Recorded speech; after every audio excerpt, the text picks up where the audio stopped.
court decision that changed it all.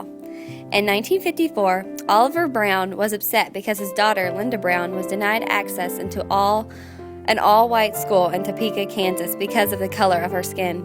The issue turned into court trials that ended up in the Supreme Court.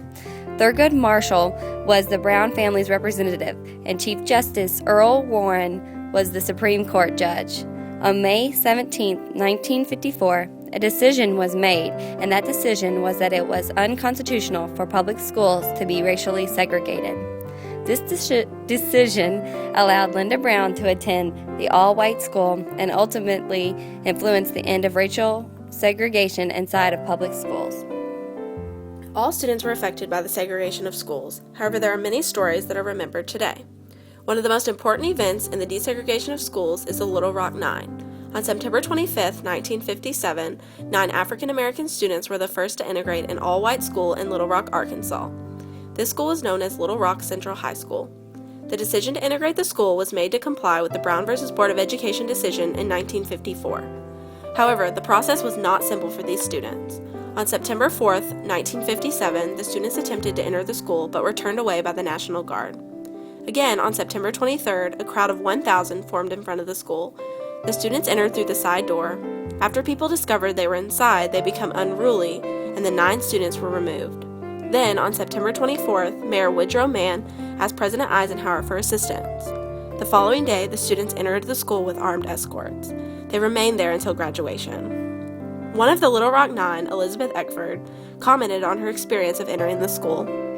She said, "I tried to see a friendly face somewhere in the mob. I looked into the face of an old woman, and it seemed a kind face, but when I looked at her again, she spat at me."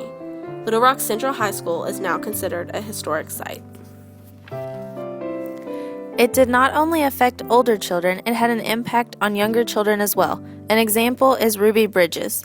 Ruby Bridges was born in a time of change for people of color. Ruby was born in 1954 in Mississippi. Her family soon moved to New Orleans looking for jobs. She spent much of her early life taking care of her younger brothers and sisters. She attended an all-black school for kindergarten. Ruby then took a test to see if she could be integrated into a white school. Ruby, along with 5 other colored children, passed the test and would be sent to white schools. When the students were placed in schools, Ruby was the only one to be placed at William Franz. Ruby and her mother were driven to the school on her first day by federal marshals.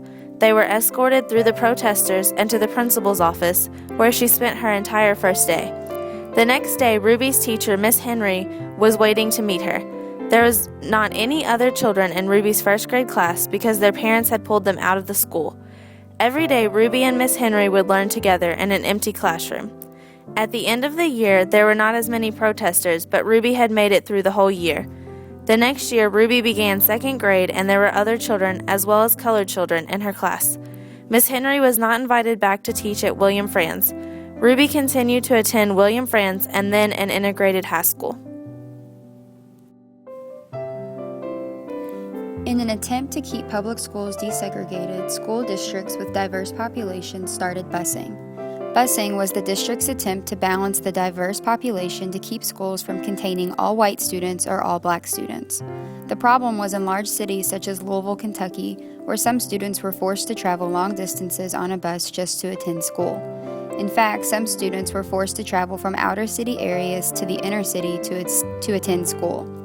On August 27, 1971, Kentucky Civil Liberties Union and the Legal Aid Society lawyers filed suit on U.S. District Court asking for desegregation of Jefferson County public schools. After 3 years of legal maneuverings, on July 17, 1975, the 6th U.S. District Court of Appeals of Cincinnati ordered U.S. District Judge James F. Gordon to institute a desegregation plan beginning in the fall of the upcoming school year. James F. Gordon's plan involved the busing of 22,600 students, about half of them black and half of them white, out of the total 124,000 students in the combined city-county school system.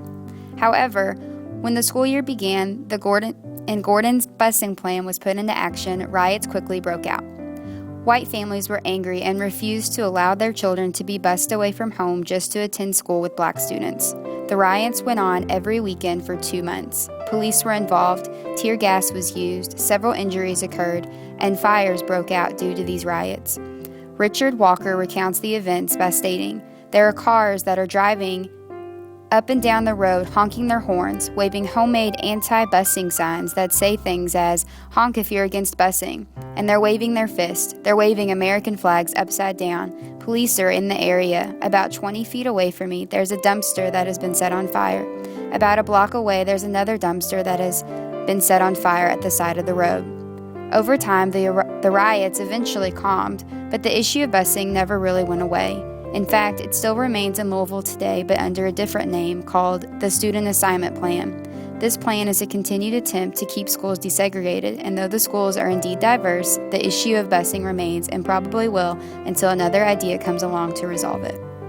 My 4 little children will one day live in a nation where they will not be judged by the color of their skin, but by the content of their character. I have a dream today.